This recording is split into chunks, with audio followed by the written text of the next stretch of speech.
All right.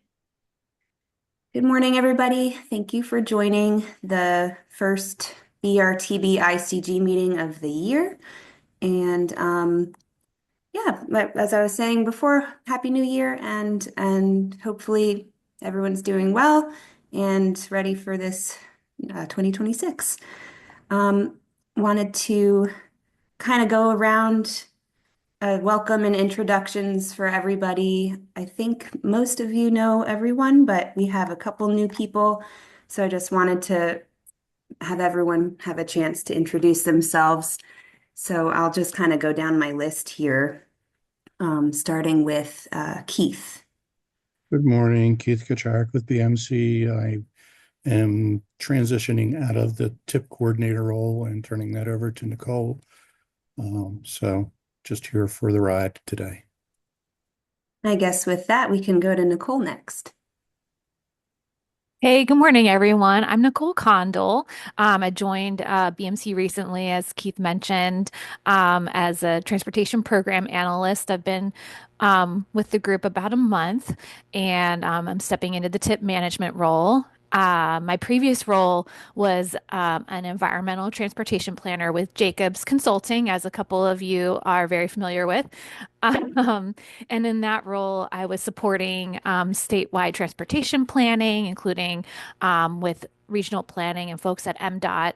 And I also uh, supported resilience improvement plan development for a number of state DOTs. But right before Jacobs, I was with BMC in Anna's role. So it's awesome to see some familiar faces, and I'm excited to be back to supporting the Baltimore region and looking forward to working with you all.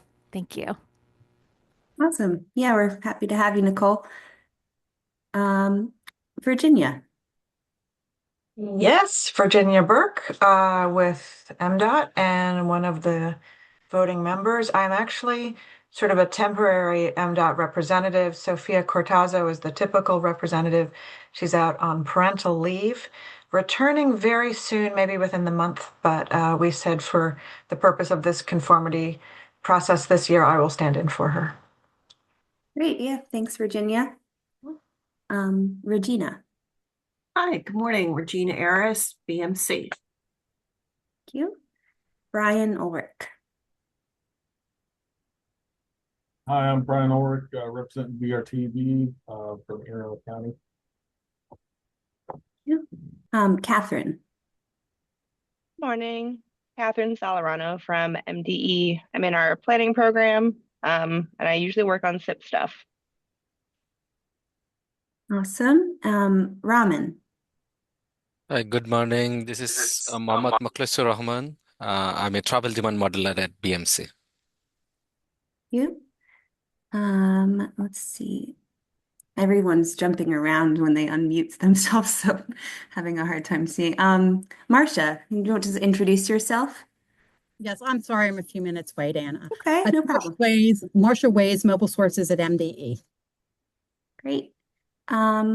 And now I think our guests for the tip amendments, we have Heather Lowe. Good morning. Thank you for having us. Let's see. Is my video working now? Yes. Excellent, excellent. Good morning, everybody. Hi, I'm Heather Lowe with MDTA. I am the Planning and Community Relations Manager. Great, thank you. And Melissa Williams. Good morning, Melissa Williams, Director of Planning and Program Development at MDTA. Great, thank you. And May Henslick. Good morning. My name is May Hanslick. I'm a planner here at Baltimore City Department of Transportation. Awesome. Yeah, thank you for joining. I think I got everybody. So awesome. So we can move on to the next agenda item, which is to go over the conformity determination of the 2027-2030 TIP, Transportation Improvement Program, to discuss the methodology and assumptions letter that we will be using for conformity this season. So I will stop sharing the agenda briefly and bring up the draft methodology letter in a Word document. And sorry, I scrolled all the way to the bottom. Go back up. So as we've done in previous years, I'll kind of just go through this. I shared this draft with you all, and we have about a month or so to make some updates and edits, and then at the February meeting, we will hopefully approve the final methodology letter to be sent to our federal partners for to start off the conformity process for the Baltimore region. So starting at the top here is just the who we're sending it to, the date, and it's basically just outlining what budgets we will be using, the mobile emission budgets, the current NACs that we're using. So we're still in non-attainment for the 2015 ozone standard. And also what SIP, the state implementation plan, we will be referring to for our conformity. And this year we will be working with the 2027 to 2030 TIP, and then also Resilience 2050, the 2023 LRTP. And the BRTB is the Baltimore Area Metropolitan Planning Organization, the MPO. And so this just is outlines what the steps we have to take in order to meet federal requirements for being in a non-attainment area. So everything is set from the Clean Air Act and approved by the EPA. And this first paragraph that I've highlighted here, I'd like MDE to revise this and just check to make sure, because I know we have some updates and possibly a clean data determination for the ozone standard. And so I'm not sure if this particular paragraph is all correct and reflective of what we will be using this year. So we don't have to update it right now, but once this meeting is over, if you could just, I can send this to you and just let me know what will be changing. If we are bumping up to a serious, or if we are doing a maintenance plan, or how that will work, and which motor vehicle emission budgets we will be using, if we're still referring to the moderate area SIP or not. And again, here, this, if we will have a serious non-attainment SIP submitted, or if we are still using the 2023 motor vehicle emission budgets. And we don't have to address carbon monoxide or the PM standard anymore. And that's what these two paragraphs outline. Let's see. So we have a travel demand forecasting model for specific horizon years. And section 2 here will kind of go over that criteria. And again, I just highlighted things that might be changing or might be the same for this year, depending on the specific SIP we will be referencing. Our emission budgets are from last year were 35.26 tons per day for NOx emissions and 17.47 tons per day for VOC emissions. And this was deemed adequate for use in conformity determinations by the EPA. And that's what we refer to as the 2023 motor vehicle emission budgets. the testing horizon years that we had last year was 2026, which was our attainment year, 2035, 2045, and 2050. Does anyone know if there will be changes to those horizon years for this conformity? I can't imagine there being any changes as long as the attainment year is in there. I think we're good from like a SIP planning perspective. And then yeah, keeping the rest of the horizon years the same is I think is just the easiest. So I don't think I have any problems keeping the same horizon years. Okay.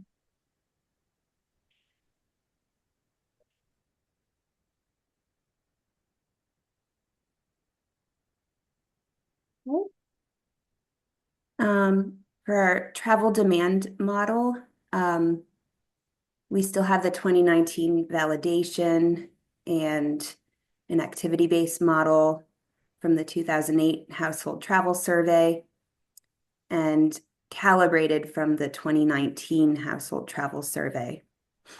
I know that for mobile emissions development, we are now going to be using the MOVES 5 model. So I updated that. And I know that's been set up on everyone's systems. So that should hopefully be good to go and not cause too many issues this year. And then with MDOT, I wanted to check about the motor vehicle fleet registration data. Is it still from 2020 or is it 2023? So Anna, it's Marcia. We updated in the Moves 5 system, we updated the 2023 data. Okay. So that'll need to be changed. Okay. Awesome. Thank you. Yep.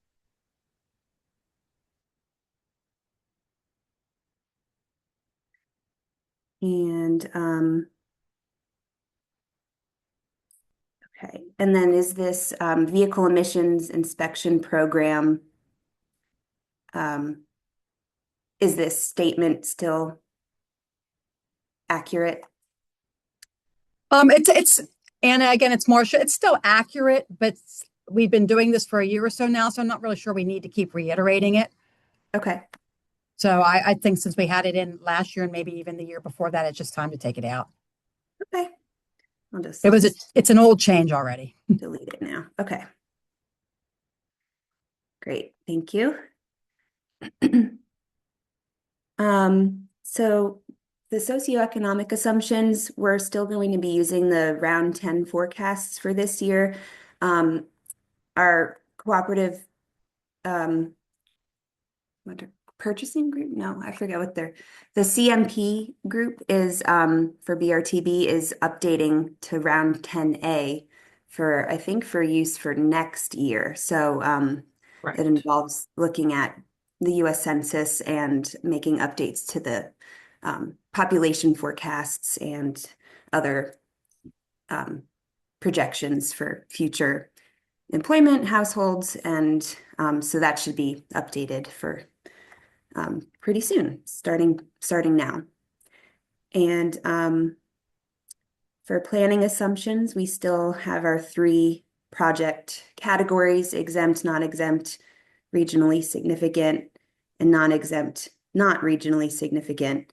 And all the non-exempt projects have to be in our travel demand model and moves model. And yeah, so that's just kind of outlining that process. And in the March or the April meeting, we will kind of go over the new projects in the TIP and determine which ones are exempt and not exempt for conformity. These are just kind of the tasks involved in the conformity analysis for the 2027-2030 TIP. We'll have for each horizon year, have a TIP action scenario with travel and emissions estimates. And then we identify and assess emissions associated with non-modelable activities. And then we assess analytical results and with what the motor vehicle emission budgets are. And that will determine whether we meet the conformity determination or not. And at the very end of the process, we have a public review, and then it is approved by our BRTB at the end of July. So that's kind of an overview of the letter, and I'll just go through these attachments real quick with the tip production schedule. So as I was kind of saying in April, at our April meeting for ICG, that's when we'll go over the different projects that were included and determine their conformity status. And then I think this has been updated to more of like a mid-May to mid-June timeframe for our public review. And then the ICG will have a joint meeting with our technical committee in July, and that's when we'll be able to present the draft final conformity determination and tip for approval for the BRTB in July. And then this is just the conformity analysis schedule. So similar to previous years where we'll send the methodology letter in February to our federal partners. Then in March is when we receive the projects for the tip. And then after our May meeting, the modeling will begin. And then hopefully those results are available for our public comment period and then BRTB approval in the end of July. And yeah, so that's the methodology letter. And as I was saying, no action item for right now, except just MDE to provide any updates to the SIP and status about that. So I'll make sure to send this to you, Catherine, after. Does anyone have any questions on the draft methodology letter? Sounds good to me. Yeah, if you send it, I'll update it. Yeah, and I'll give more updates about where we are with the EPA towards the end. But yeah, sounds good. Okay. All right. Thank you all for bearing with me on that. The next item, let me share the agenda again.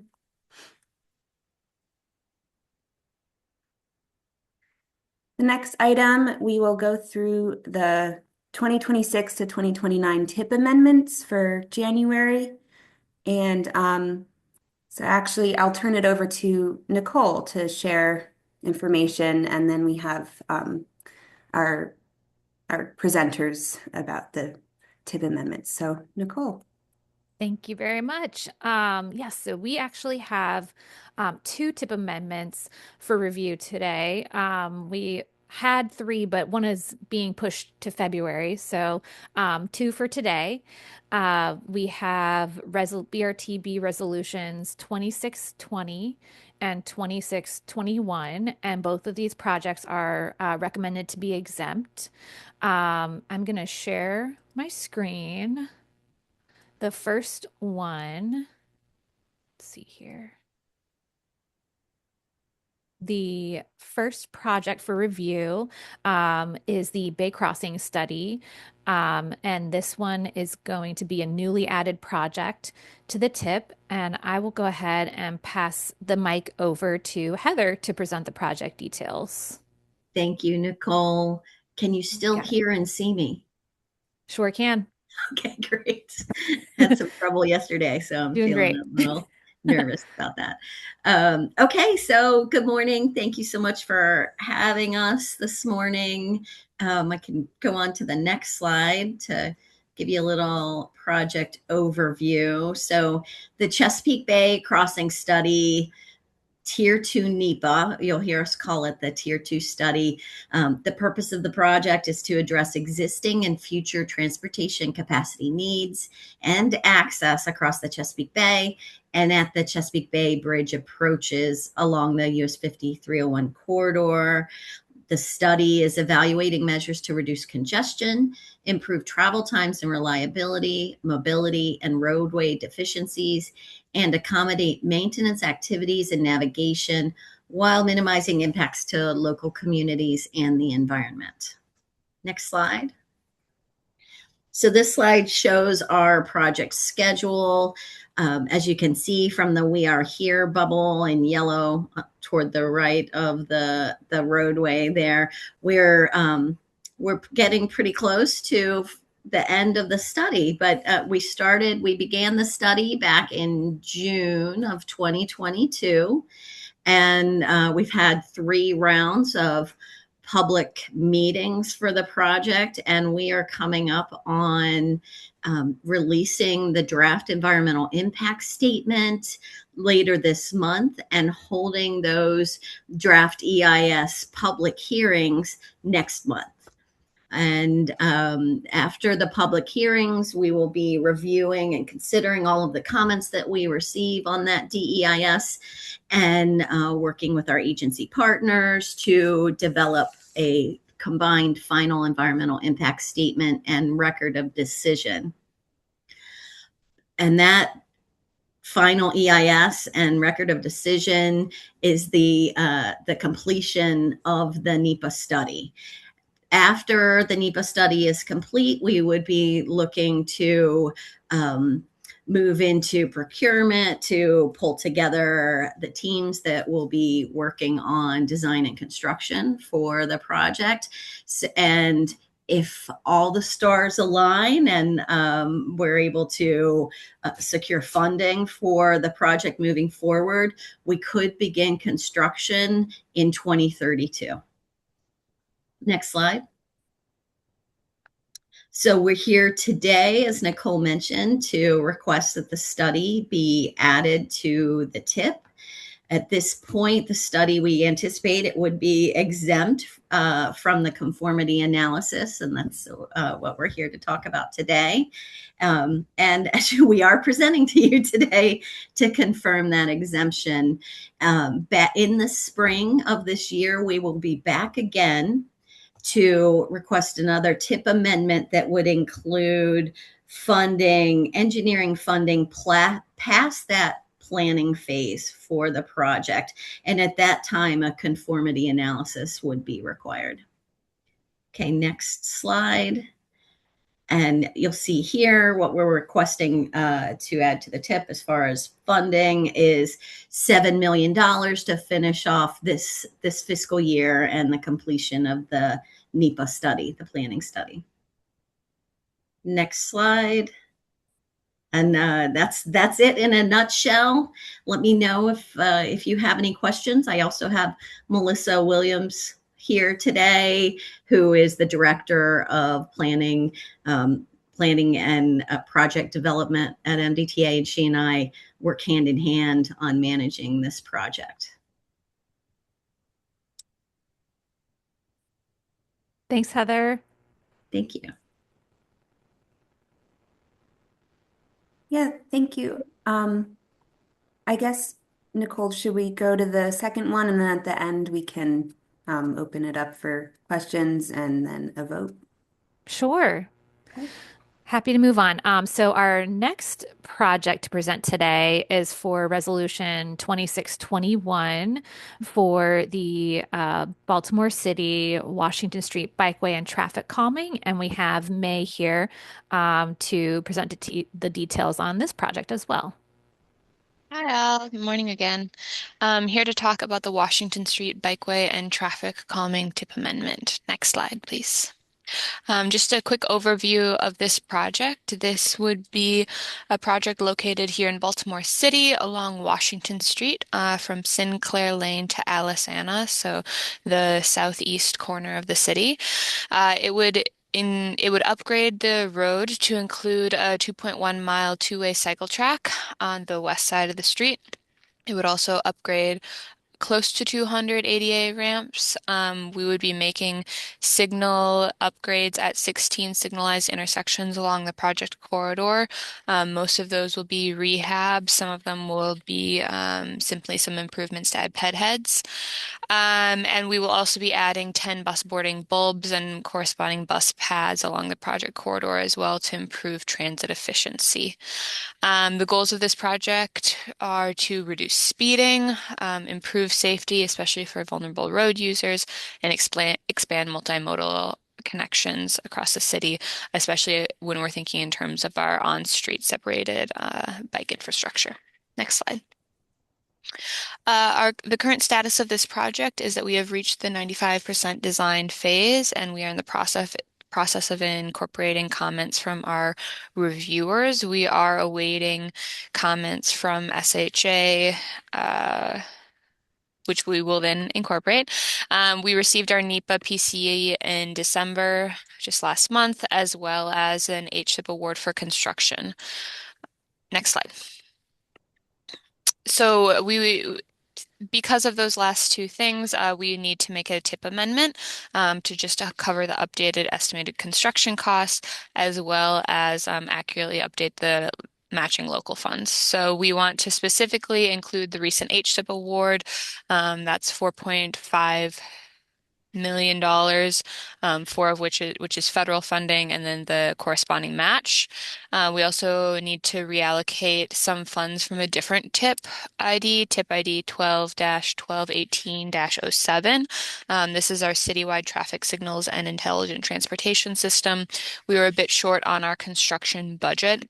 But this project has capacity to shift funds, and since we are tackling 16 intersections, signalized intersections, it felt like a very good fit to shift those funds over to this project since we'll be achieving that project's goals as part of this. And then lastly, to make some adjustments to the project title, this project originally was conceived as a feasibility study for both Wolf Street, which is just west of Washington Street, and Washington Street as a feasibility study for where it made the most sense to put a bike facility. And since we've moved forward with implementation and selected Washington Street, we want the title to reflect the work that will be done. And then just some adjustments to the description as well. Our total estimated cost has also increased from 5.76 to 12.23. And I think that's it. Any questions I can answer?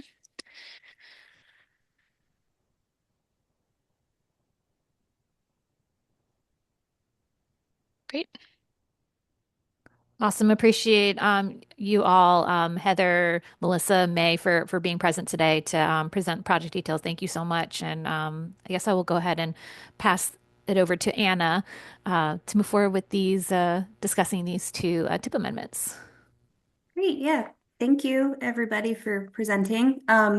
So as the presenters mentioned, they're recommended to be exempt from conformity, and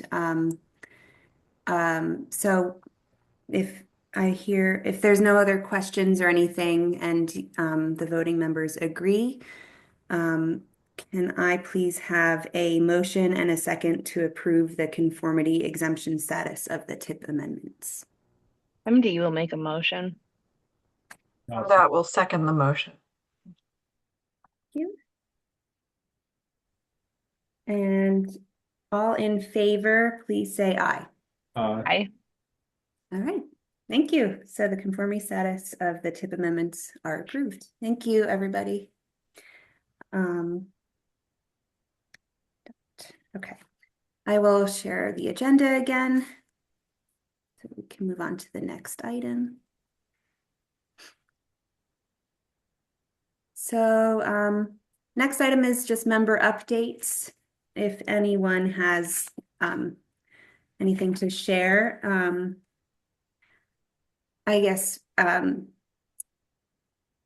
for the BRTB, the UPWP is we're currently picking projects, ideas, and going through potential projects for fiscal year 2027 and some relevant project ideas for environment and air quality related items of interest. The one is looking at inland flooding and because the current FEMA flood maps don't necessarily account for like nuisance flooding and more urban flooding. And so my colleague Eileen and I have been looking at what MWCOG has been doing and hoping to have a similar project in the Baltimore region for that. And then another one that was just presented to Tech Committee yesterday was the green infrastructure incorporation into transportation projects. So there's a lot of good project ideas out there, and so I guess we'll see which ones move forward. But that's the UPWP updates. And Regina, is there anything else for BRTB for ICG interest? Not offhand, no, I don't have anything else. Okay. For MDE. Yeah, I have a couple updates. So in regards to the Baltimore non-attainment area and like where we're at, we are still waiting for the clean data determination from EPA. I think last time we talked to them or Roger talked to them, it was like coming soon, just wait for it. And I think we're still waiting for it. I don't have any updates on the timeline, but hopefully it's going to be soon. So like in the context of this next conformity analysis, I'll add this in the letter, but I think we're going to stick with the current motor vehicle emissions budgets from 2023, just because they're the most recently approved ones. Like, I don't think we're going to have like any other like newer budgets. So I think we're good to stick with those. And then regardless, like while we're waiting for the clean data determination, we're still working on our redesignation request and maintenance plan. And specifically, we are working with EPA on figuring out like what outstanding SIP elements must be approved in order for the maintenance plan to be approved. So yeah, we're just meeting with them, trying to square away details. A little slow, but hopefully we'll get there. We're trying to submit this before the start of the ozone season, which is like May. And then lastly, this isn't really super relevant to Baltimore, but just as a side note for Cecil County, our 107 request was approved, which did split Cecil County off from the Philadelphia non-attainment area, and it included a clean data determination. So I believe our focus is going to be on Baltimore now because we kind of have reached a good like pausing point with Cecil County. It's still on the docket, like we're still going to try to get it redesignated to attainment, but Baltimore is a little like more nebulous. So most of our efforts are going to be with Baltimore. I think that's all I have for the planning side of it. If you have any questions, let me know. Or Marcia, if you have anything from the mobile side, please feel free to share. Thanks, Catherine. I can't think of anything right now. So, but thank you. Okay. Yeah, thanks, Catherine. So I guess while you're waiting for EPA for the clean data determination, that means then that you don't have to submit a serious SIP to EPA, or I mean, technically, we need the clean data determination to like officially and like formally absolve us of that responsibility. Um, and I mean, as we mentioned in like another meeting, we had the letter ready, like requesting the clean data determination, but EPA, for whatever reason, preferred us to hold that back and for them to just do their processes and grant us that determination. So technically, the SIP is still due.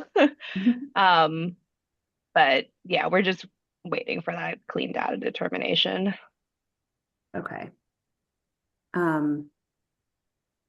And I had one other question, but I forget what it was. Okay, so for now we're waiting, but we're okay to move forward with the moderate area SIP budgets.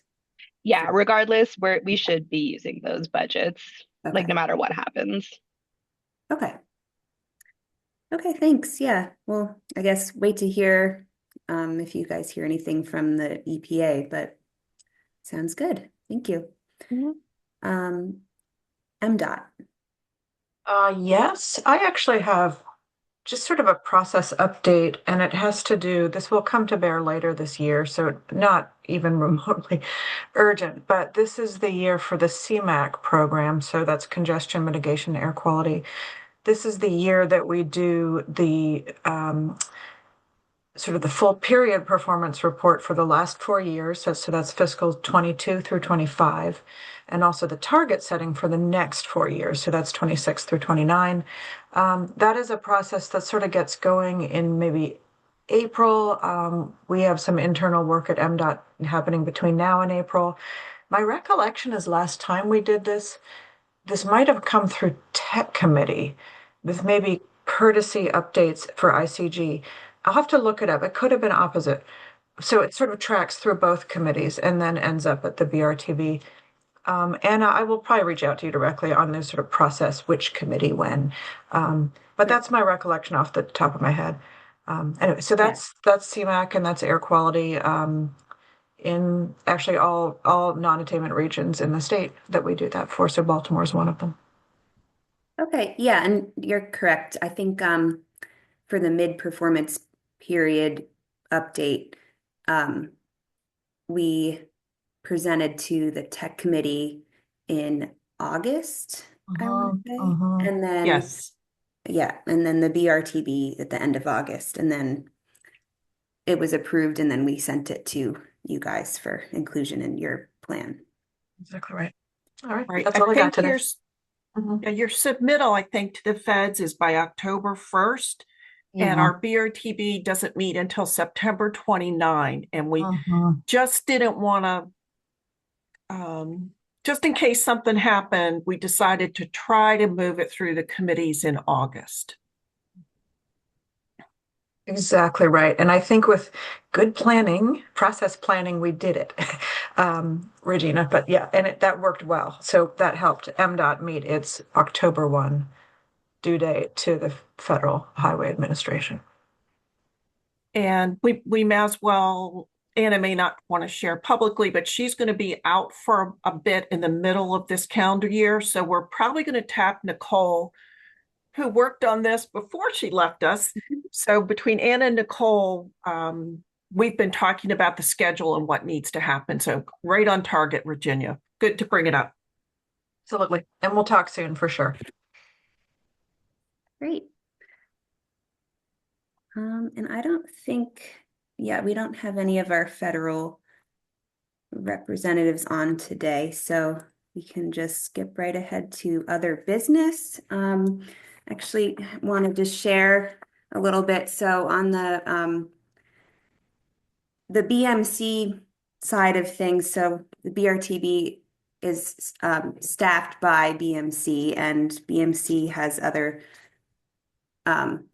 projects and everything. So I'm also managing the Climate Pollution Reduction Grant, which is a 4-year planning grant through the Environmental Protection Agency.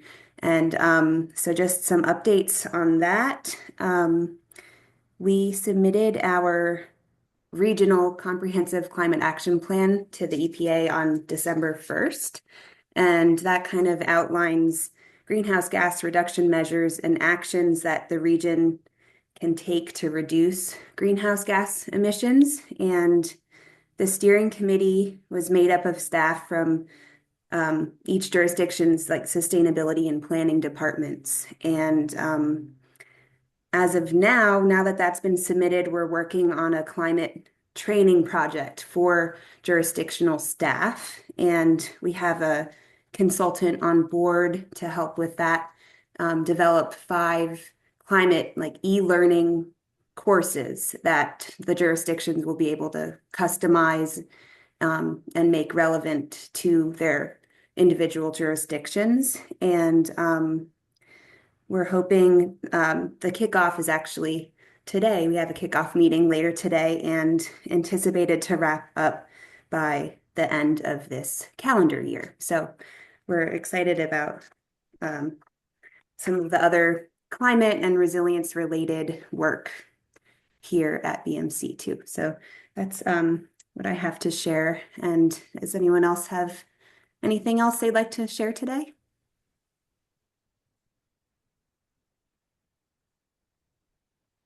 Okay, well, hearing none, I think we are safe to close the meeting. And just for everyone, we have our next scheduled meeting is February 4th, which is a Wednesday, 9:30 a.m. virtual again.